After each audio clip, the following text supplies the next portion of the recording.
Back in 2017, I gave a speech.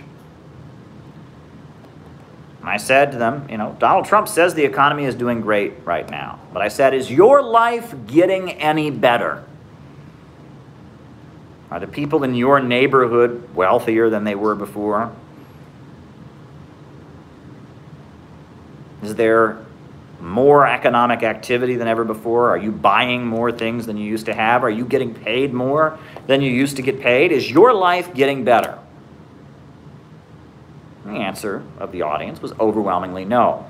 Well, if your life is not getting better, if the life of people in your community and your neighborhood is not getting better, but the stock market is continuing to go up and up and up, that is a recipe for disaster.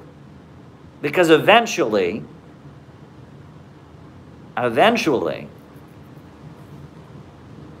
there will be a reconciling. There will be a reckoning. Workers are also consumers. Workers' real retirement tied to the stock market. Workers are also consumers. You drive our wages down. You get rid of the good-paying jobs. You reduce our ability to purchase things. You loot our neighborhoods. You make it so we don't even drink clean water. Places like Flint. You set up a prison industrial complex to make profits from locking people in jail. You try to maximize the number of people with criminal records so that they're castigated as felons for their whole lives, and it's very hard for them to work. You push doctors to overprescribe opioids and have many lives destroyed by addiction. You do all this stuff. And Americans get poorer. Americans become poorer and poorer and poorer. American communities become more and more downtrodden and rotten. Life expectancy decreases. You do all of this, but you set up a bunch of derivative ripoff schemes, a bunch of speculative games, and the stock market numbers stay high. Eventually, there is a moment of reckoning, and it all comes crashing down. Capitalism cannot overcome the basic problem that Marx wrote about years ago. The basic problem that the worker can never buy back what he produces. I've explained it before, but I will explain it once again, because it bears repeating.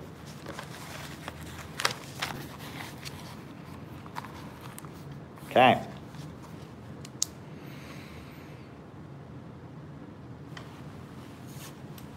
Let's say that you are making a product, a widget, that costs $4.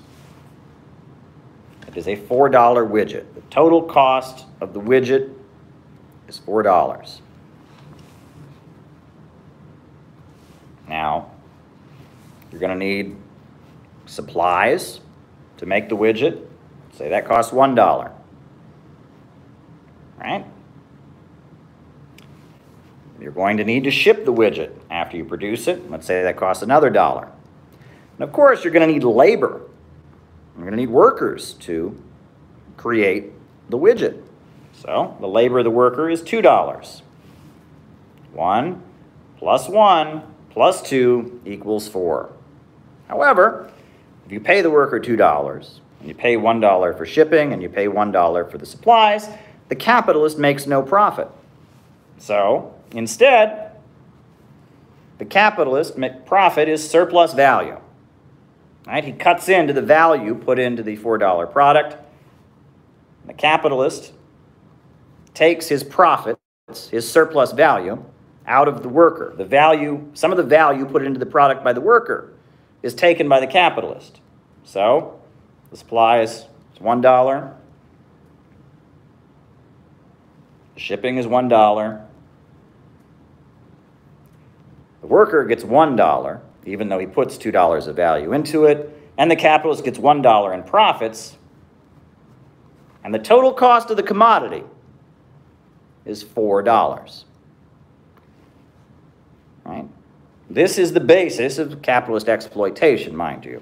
right? The worker puts $2 worth of value into it. He only gets $1 so that the capitalist can make profits. However, at the end of the day, the worker who sells his labor power in order to make the product is getting paid $1.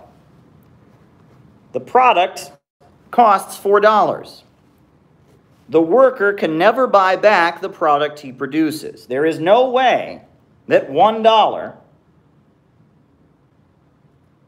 can be equal to $4. There is no way that the worker can buy back the product he produces. He's only paid a fraction of the overall value of the product.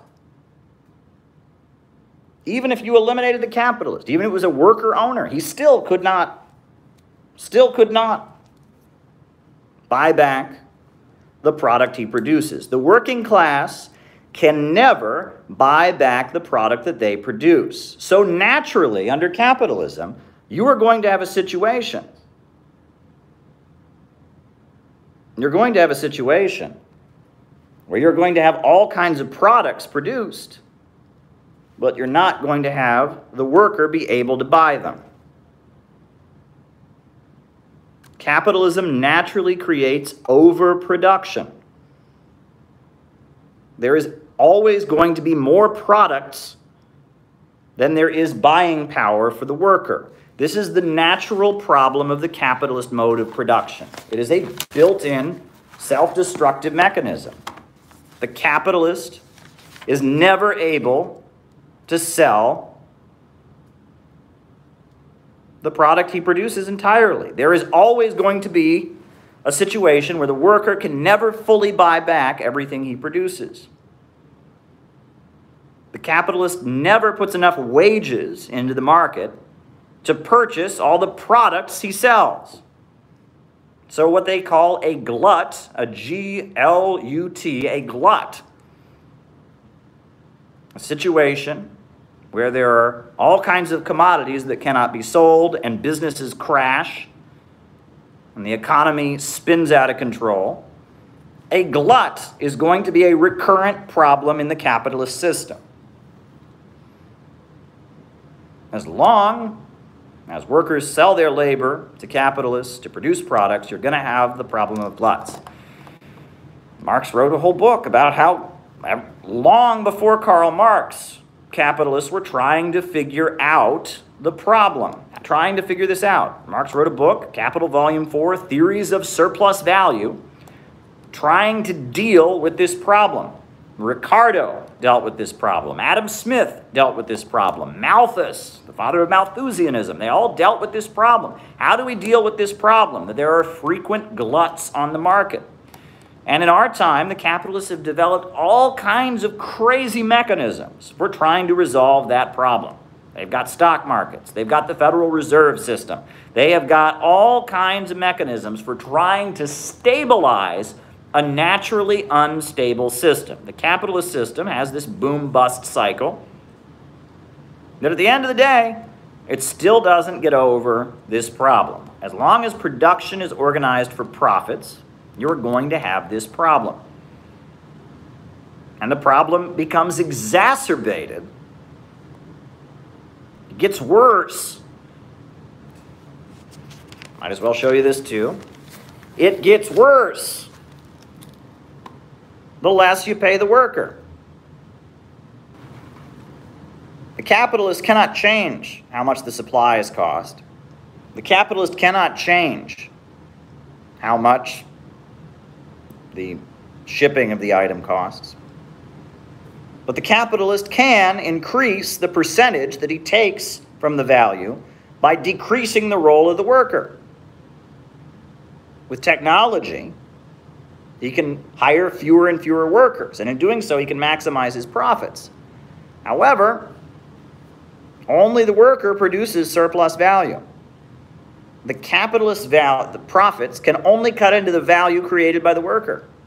Can't cut into the other commodities, or not the other commodities, the other factors in the value of the overall product. So by eliminating by eliminating and reducing the role of workers in production, by replacing workers with machines. You exacerbate this problem of the falling of overproduction. You have what's called the tendency for the falling rate of profit.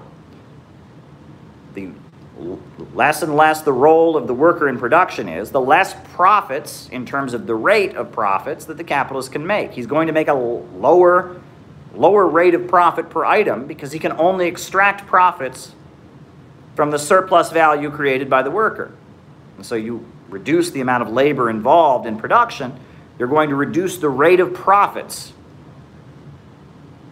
There's a whole effort to try and pull the wool over your eyes and convince you that you can't understand economics. If you can understand everything I just said to you, not that hard to understand, then you can understand what's going on with GameStop, and you can understand why we need to get rid of capitalism. It's not that complicated.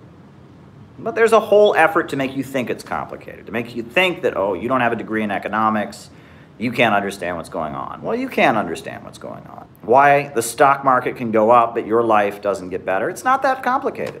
You can explain it to your friends, and my hope is that you will do so.